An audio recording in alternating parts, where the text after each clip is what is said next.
بسم اللہ الرحمن الرحیم۔ موت کا طریقہ یا دل کا حال۔ غزوہ بدر کا میدان تھا۔ ایک تیر ہوا میں اڑتا ہوا آیا اور حضرت حارثہ ابن سراقہ رضی اللہ عنہ کو لگا۔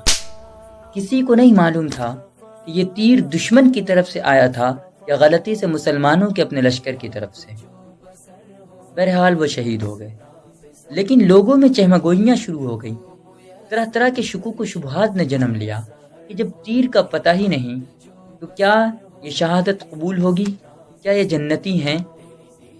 جب یہ باتیں ان کی والدہ حضرت ام حارثہ رضی اللہ عنہ تک پہنچی تو ایک ماں کا دل تڑپ اٹھا۔ وہ سیدھا نبی کریم صلی اللہ علیہ وسلم کی خدمت میں حاضر ہوئیں اور عرض کیا کہ اے اللہ کے رسول صلی اللہ علیہ وسلم، مجھے حارثہ کے بارے میں بتائیے۔ اگر اس کے ساتھ خیر ہوا ہے، یعنی وہ جنتی ہے، تو میں صبر کر لوں گی، لیکن اگر معاملہ کچھ اور ہے تو میں خوب روؤں گی اور اللہ سے بہت دعائیں کروں گی۔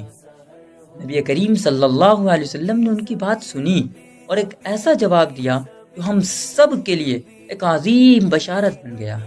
آپ صلی اللہ علیہ وسلم نے فرمایا کہ اے ام حارثہ، یہ کوئی ایک جنت نہیں، وہاں بہت سی جنتیں ہیں اور تمہارا بیٹا فردوس اعلیٰ میں ہے۔ تو عزیز دوستو، یہ واقعہ ہمیں ایک بہت بڑی حقیقت سمجھاتا ہے کہ یہ بات اہم نہیں ہے کہ ہم مرے کیسے، کہ انسان کی موت کیسے ہوئی۔ اہم بات یہ ہے کہ مرتے وقت اس کے دل میں جذبات کیسے تھے۔ اڑتے ہوئے انجانے تیر اور نشانہ ساد کر چلائے گئے تیر میں کوئی فرق نہیں جب آپ اللہ کی راہ میں کھڑے ہوں۔ آج کے دور میں چاہے روڈ ایکسیڈنٹ ہو، اچانک موت ہو یا بستر پر لمبی بیماری، چلتے پھرتے موت سے کوئی فرق نہیں پڑتا۔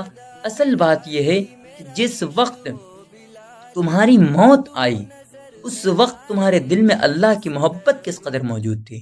ذرا سوچئے، سیدنا خالد ابن ولید رضی اللہ عنہ ساری زندگی اللہ کی تلوار بن کر لڑتے رہے، مگر موت بستر مرگ پر آئی۔ اور سیدنا ابو عبیدہ رضی اللہ عنہ جو اس امت کے امین تھے، طاعون کی وجہ سے ان کی موت ہوئی۔ تو خلاصہ یہ ہے کہ یہ بات اہم نہیں کہ ہم مرے کیسے، اہم بات یہ ہے کہ ہم نے زندگی کس طرح گزاری۔ اللہ ہمیں ایمان کی بہترین حالت میں موت نصیب فرمائے۔